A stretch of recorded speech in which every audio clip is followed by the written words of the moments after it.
want to just really publicly thank Adam and Chavi Mirzoeff for, I was telling a few people earlier, usually when it comes to, although we know it's not the typical organization, making a parlor meeting, reception, fundraiser, musical, however you want to call it, you have to go lobbying someone to go make that reception for you. It hasn't happened too often, certainly not in this organization's infancy in the last couple of years, where someone comes to you, calls you, and tells you that you're making a reception, doesn't ask you. And came together about 10 days ago. A lot of hard work, and particularly I want to thank them again. And in our office, Ellie Weiss, who's my dedicated assistant, I should say, Esther Nama from the office, who really in 9-10 days put this together, and I thank them all for making this happen.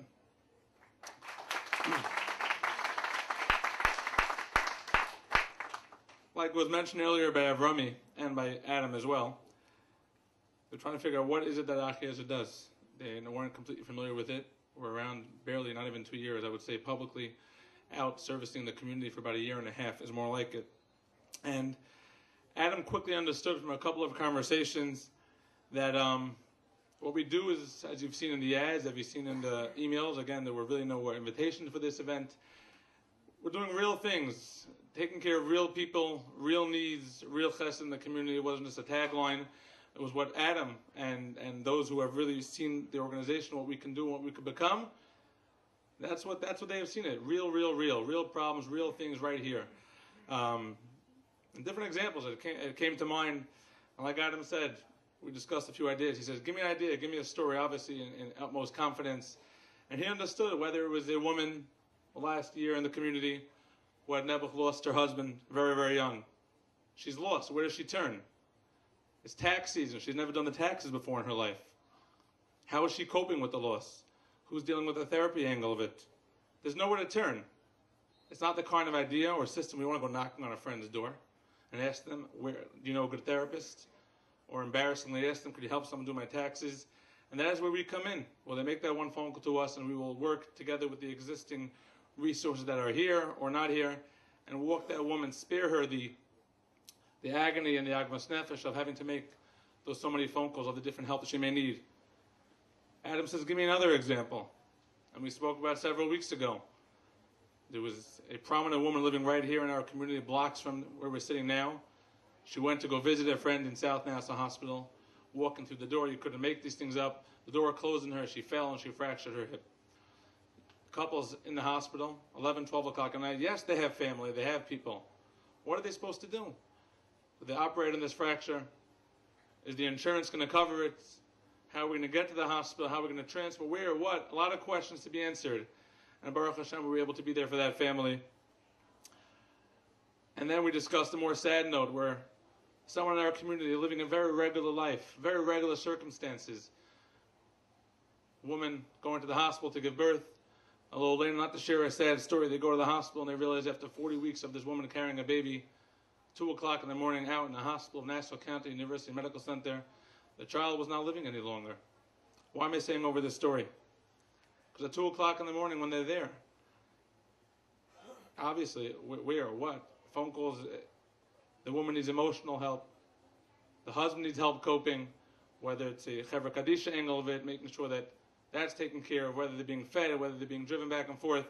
The idea is to be there for these people no matter what time, no matter what circumstance, no matter from where, from Far Rockaway, from Woodmere, from Lawrence, from Sears, from West Hempstead. Anyone has a place to turn to and feel like they're being taken care of. I want to finish very briefly, and we'll watch a very, very short, less than 9-minute video that really explains a little bit more what we do, and we'll finish up some more from Avrami. Very, very brief. This week's parsha, like was mentioned earlier, was discussed what took place with Yosef. Amazing, incredible, what he went through. All because his father, if you can say, Yaakov, liked him too much, or whatever it was. The brothers were jealous of him and started a Gehenna like we can't imagine. We talk about it now. We try to explain it to our children. It's impossible to do so. He's taken by his own brothers. He's thrown into a pit. He's sold to Arabs. He's dragged down to Mitzrayim. Then he goes ahead. He's framed. He's taken from there. He's thrown into jail. You cannot hit a lower point. We can't even begin to understand what he was going through. And very quickly, I'll say where the pasuk says, "Vayavo." Once Yosef was sitting in jail, "Vayavo aleim Yosef aboker." He was in jail, and he saw it. He went up. But Yirai Sam, he saw that these Saramashkin, so I think they call him the butler and the baker, he saw they looked very down. Madua Panechem Ro'em Hayom, he says to them. Why is it? And I looked in Shabbos to see what the English meaning was. They said, why are you aggrieved? He looked at them and he said, you look sad, something's bothering you. And so if we think for 1 second what that means, here was Yosef who was going through a choshech, a darkness, a gehenim, cannot be imagined. He's going ahead right there, and he's worrying about these two people in jail. They weren't even Jewish. And he turns to them, and he says, what is wrong today? How can I help? So not only did he not go ahead and wallow in the self-pity, which no one would have judged him. The man was living through horrible, horrible times. He went ahead, despite all that, didn't kvetch about it, and he went ahead and said, what's wrong with you? What's bothering you today? It's a level that we can't understand. I'll end by telling you that I called this morning someone, I'll say very public, that lives in Lawrence. He could not make it tonight due to a wedding, and he publicly allowed me to say over this little piece that I'm going to say, without his name obviously, sparing a few of the details, who I think epitomizes what great chesed Achiezer and the community has come together to do and continues to do.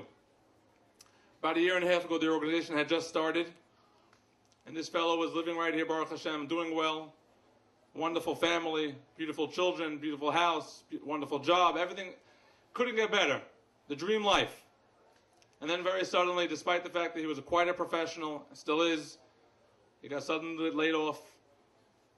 Foreclosure things came in the house. His car was taken away quite embarrassingly in a public stage, where some people in this community, in this room, may know about. Horrible. To make matters worse, and like I say, only real details, his wife was diagnosed that same year, that same time, with cancer. Couldn't hit lower. Jobs gone, house is disappearing, everything being taken away from him. We did what we do, which is a multifaceted approach, sat with him, brought in different people that can work with his loan, people that can work with her and get the best doctors. The insurance they were forced to go on, just to give you the details, was a Medicaid. The good doctors for cancer won't take the Medicaid. I was talking to, I forgot his first name, Weiss. Works with Shlomo Weiss. He works very closely with RCCS. He knows the battles. When someone doesn't have good insurance and they have cancer, something like that, it's impossible to get them proper treatment. And so on and so forth. We did whatever we can to help him, and he's still living through this today. And Baruch Hashem, we hope that he'll be seeing the light at the end of the tunnel quite soon. His wife should have a Yeshua. But what struck me the most, and what made me realize how amazing it is what we can do for all of each other, during that period, not to give a whole other story, and with this I'll end, there was another woman in the community. The stories don't stop. She was single. Her husband had unfortunately strayed from the Yiddish path, and they had gotten divorced, moved out of town, and was insistent that he was going to take custody and take these frum children who would go in the local yeshiva right here and take them with him. Time was running out. There was a battle in the courts, and we needed someone who was an expert, a family court expert, the social services, legal representation. We didn't know where to turn. We were calling all over different groups, our own attorneys that work for us. I spoke to, I think the fellow, his name is Ephraim Diamond, who many of you know. We didn't know what to do. And the last hour, the 11th hour, I got a phone call in the office from this gentleman. And so I said, obviously, what can we help you with? Whether it's the house, his wife that was sick. He says, no, I heard you're dealing with a family. I heard it's being networked around. I'd like to help.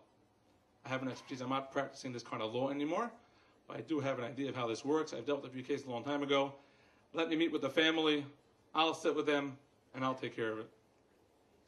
Incredulous. I didn't know what to say. I mean, here he was living through, like we just said, like Yosef, living through a darkness of all time. You can't even imagine. And he said, I'll help out. I'm going to come. I'm going to take care of this family. And literally at the next day, when she had a court date, he was tremendously matzliach and successful in saving this young woman and her 3 wonderful children, who many people in this room know. As I introduced the video, I just want to tell you, that has been, I think, for me personally, the most rewarding experience in being involved with this organization. And that is seeing that people from all part of this community, from every walk of life, and I cannot say it again, whether it's a social worker, whether it's a doctor, someone who knows how to teach someone how to write a resume, or someone who can sit and comfort someone. People of all walks of life coming together to help one another, and that has been by far the most rewarding experience. I thank you all for being here tonight. I'd like you to turn your attention very briefly. We'll turn these lights off. Ellie, if you're here, if you can get these off in this room, and we'll watch a short film that describes